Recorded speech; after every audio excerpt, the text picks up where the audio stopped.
durante toda la presentación os voy a mostrar un poquito lo que hemos hecho, lo que han hecho mis compañeros y centrándome en lo que yo he trabajado, y os voy a ir mostrando imágenes de todas las zonas que hemos podido disfrutar tanto yo como mis compañeros en el proyecto. Esta primera probablemente sea uno de los lugares más impresionantes de Angola, que es la Fenda da Tundabala, que es un acantilado que tiene más de 800 metros de altura y que separa dos partes muy claras del país, el plan alto de la parte inferior.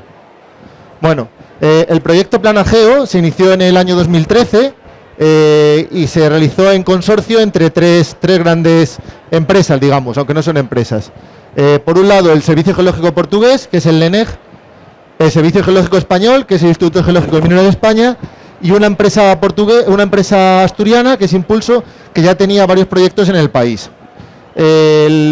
Todo el territorio del país angoleño se repartió en tres partes. La parte norte trabajó un consorcio chino, la parte este, que es esta, un consorcio brasileño, y la parte que está marcada en azul es la parte que trabajamos tanto el Servicio Geológico Portugués como nosotros, de manera conjunta. Se dividió todo este terreno en bloques, 8 bloques de trabajo, para facilitar el trabajo, porque para que os hagáis una idea, el territorio en el que trabajamos era como 3 veces España. Bueno, el proyecto tuvo 4 partes bien diferenciadas. La primera, la exploración geofísica. Una segunda, una cartografía geológica, mapas geológicos. Una tercera, la exploración geoquímica. Y por último, la exploración de recursos minerales. Estas dos últimas partes se trabajaron de manera conjunta y fue la parte donde yo trabajé fundamentalmente. Antes de realizar todo el trabajo de campo, digamos, todo el trabajo de que se desarrolló en el país angoleño, tuvimos que realizar mucho trabajo de gabinete previo, estudiando todas las fotos aéreas, todos los mapas coloniales que existían del país, porque no sé si lo sabéis, pero Angola fue una colonia portuguesa hasta los años 80, y toda la interpretación previa que pudimos hacer antes de poner el primer pie en el país. Que bueno, no fue pie, porque todo el trabajo de exploración geofísica que hicimos, que fueron realización de campañas aerogeofísicas, realizado por mis compañeros del área de geofísica del Instituto Geológico y Minero de España, se realizó mediante vuelos. Vuelos por toda la zona del proyecto, líneas, se llaman líneas de vuelo, en la que el avión iba recogiendo datos de 2 técnicas geofísicas diferentes, de radiometría y de magnetometría.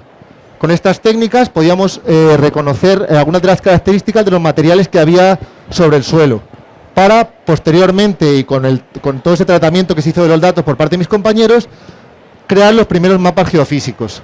Se crearon mapas geofísicos muy generales, como este que os estoy mostrando, que es un mapa geofísico del bloque 2, y se crearon mapas geofísicos de más detalle, que fueron utilizados durante todo el proyecto para ir delimitando zonas de interés.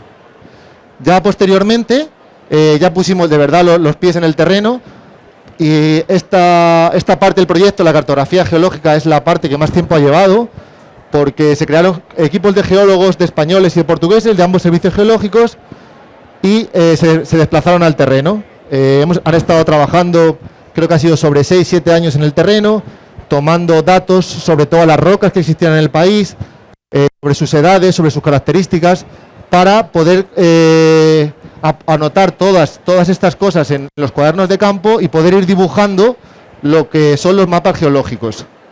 Los mapas geológicos que se crearon en este proyecto van de escalas de más detalle, que son 1/50.000, que un ejemplo es este que os muestro, que es un mapa geológico de una zona, de la zona sur, de una de las hojas de la zona sur, ya muy cerca de la frontera con Namibia, y también se crearon mapas de escalas mayores, hasta escalas 1 a 1 millón a nivel de todo el país. En estos mapas lo que podemos ver, cada color representa un tipo de roca y un tipo de edad.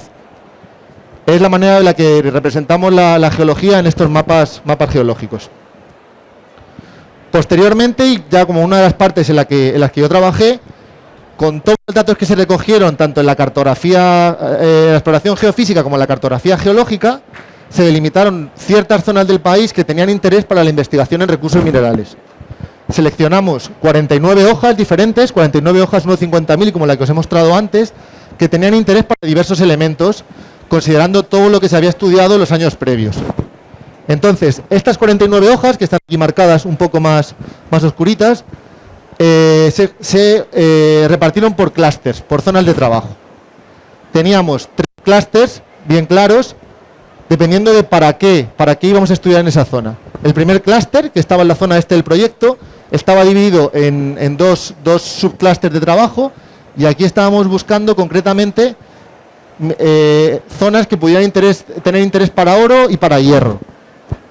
Una segunda zona, un segundo clúster, que estaba centrado en la zona oeste y dos pequeñas hojas en la zona norte, en la que estábamos buscando elementos de tierras raras y niobio y tántalo, que son elementos que, como sabéis, hoy en día están muy de interés, tanto para toda la transición ecológica que se está llevando a cabo, como para todos los dispositivos de nuevas tecnologías, porque precisan de ello. Y por último, el último clúster, el clúster 3, que estaba en la zona suroeste, muy cerca de la frontera con Namibia. La frontera con Namibia viene por aquí. Y aquí estábamos buscando sobre todo metales base y elementos del grupo del platino, que son muy útiles en todas las industrias de hoy en día. ¿Qué hicimos en estos clústeres? Lo que hacíamos era tomar muestras, bien de suelos, bien de las propias rocas, bien de sedimentos de corriente, que son sedimentos que quedan en el lecho del río cuando pasa el agua, o bien concentrados de minerales pesados, lo que comúnmente se conoce, cuando veis alguna película del oeste, las bateas, donde buscaban el oro. Y además tomamos también medidas directas in situ, en el momento, con unas pistolas que nos recogían directamente datos sobre los contenidos de elementos químicos en el suelo. Os he hablado que hemos tomado una serie de tipos de muestras diferentes, que son las muestras comunes que se toman en la geoquímica. ¿Qué es lo que tomamos? Por ejemplo, esta es una foto del clúster 1, muy cerca de una zona que había yacimientos de oro, en la que tomamos una muestra de minerales pesados y al hacer la batea, ¿qué descubrimos? Pues un pequeño granito de oro. Esto es lo que estábamos buscando, ese tipo de cosas. También, como tipo de muestra más común, son las muestras de suelo, que aquí lo estáis viendo, que no es nada sofisticado. Al final vamos con una azada y con un cubo, hacemos un agujero y con un tamiz para seleccionar el tamaño de grano, lo echamos al cubo, tamizamos y al final recogemos una muestra, un saco, que está con su numeración de número de muestra y que está georreferenciado con las coordenadas donde se ha tomado, para cuando se haga la interpretación saber de dónde es esa muestra. Además de estas muestras, también tomamos medidas directas, como os he dicho, con este tipo de aparatos, que son una especie de analizadores, analizadores móviles de fluorescencia de rayos X, en los que podemos tomar medidas directas de las concentraciones de ciertos elementos químicos, bien directamente sobre el suelo, sobre los propios pozos donde tomábamos las muestras, o bien incluso sobre rocas. Todos estos datos también se quedaban registrados con sus coordenadas para todas las interpretaciones posteriores.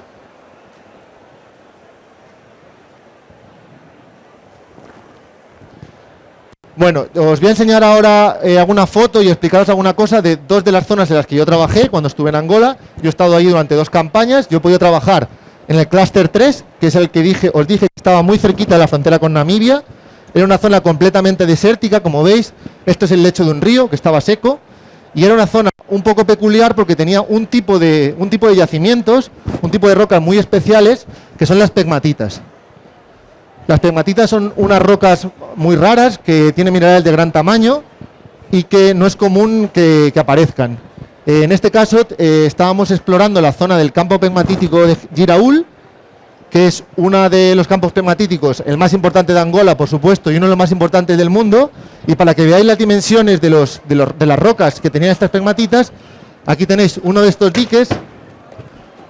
Aquí tenéis uno de estos diques y lo podéis comparar con el tamaño de uno de los coches que usamos para movernos por el terreno. Otra de las zonas donde yo trabajé fue en el clúster 3. Bueno, este era el clúster 3, este es el clúster 1, que era el clúster que tenía interés para el oro y para el hierro.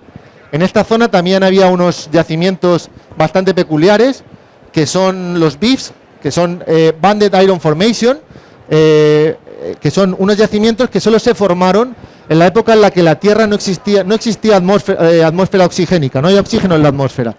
Estos más concretamente, que son los yacimientos de Chamutete de Angola, se formaron en un periodo de tiempo que va desde hace 2.800 millones de años a hace 2.400 millones de años, para que veáis la peculiaridad de las muestras. Bueno, he contado un poco todo lo que hemos hecho de una manera un poco más técnica y geológica. Hemos recogido muchísimos datos y ahora estamos en el proceso de tratarlos todos, de hacer mapas y de poder un poco devolverles a la sociedad, a la gente de Angola, lo que nos han ofrecido en esta época de trabajo, que han sido muchos años y en unas condiciones muy complicadas, porque al final Angola es un país que está en África, que las infraestructuras están muy poco desarrolladas, apenas tiene carreteras, apenas tiene sitios para dormir. Muchos días hemos dormido en los coches, en los propios coches que llevábamos, que tenían una cama arriba, eran coches cama, pero muchas de estas cosas no habría podido realizarse sin la gente de allí. Primero, sin la gente que ha trabajado directamente conmigo, que eran la gente que eran los conductores, la gente que me ayudaba en la toma de muestras, y también toda la gente que nos íbamos encontrando por todos los pequeños pueblitos por los que íbamos pasando. Que el momento que tenías algún problema mecánico, que hemos tenido muchísimos pinchazos, muchas averías, porque el terreno es muy complicado, eran los primeros que te ayudaban, siempre estaban ahí, siempre se acercaban a preguntarte.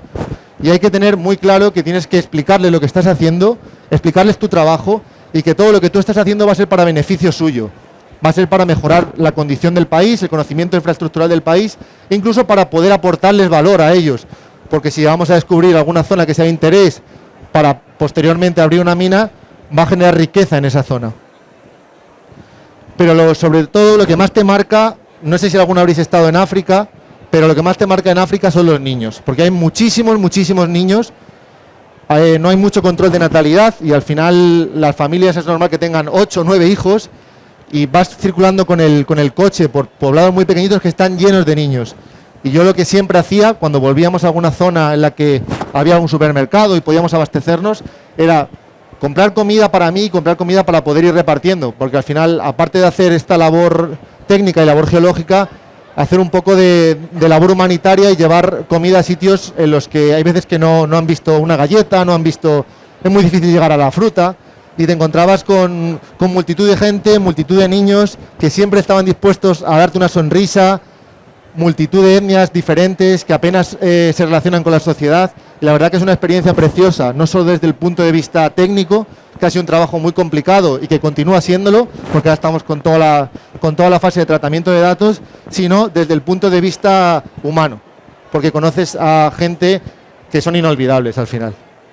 Bueno, os quiero mostrar un pequeño vídeo, a ver si funciona, en un minuto contaros un poquito para que veáis lo que hemos estado haciendo. No sé si va.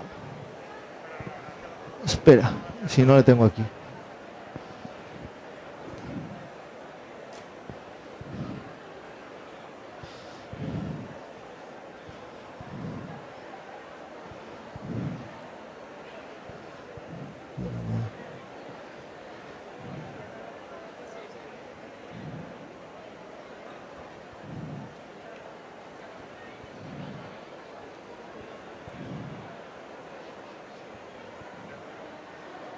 Es que no sé si está aquí, no funcionaba, yo creo. ¿Qué pasa? Que no va el vídeo. No, el vídeo. Rabia, tío. A ver si está ahí en la data. Sube bajo. Yo pensaba que sí, pero Antes ha funcionado un vídeo que han puesto. no está. Aquí tienes imágenes y tal. No está. Bueno, no funciona el vídeo. Ponme la presentación. Sigue hablando de los demás. Bueno, pues lo siento porque no funciona el vídeo, porque la verdad que era bastante bonito para que veáis un poco todos los trayectos que teníamos por los caminos que transitábamos. No, es mío, solo es mío. Así que nada, muchas gracias por atenderme y oye, espero que os haya despertado un poco la curiosidad geológica, al menos.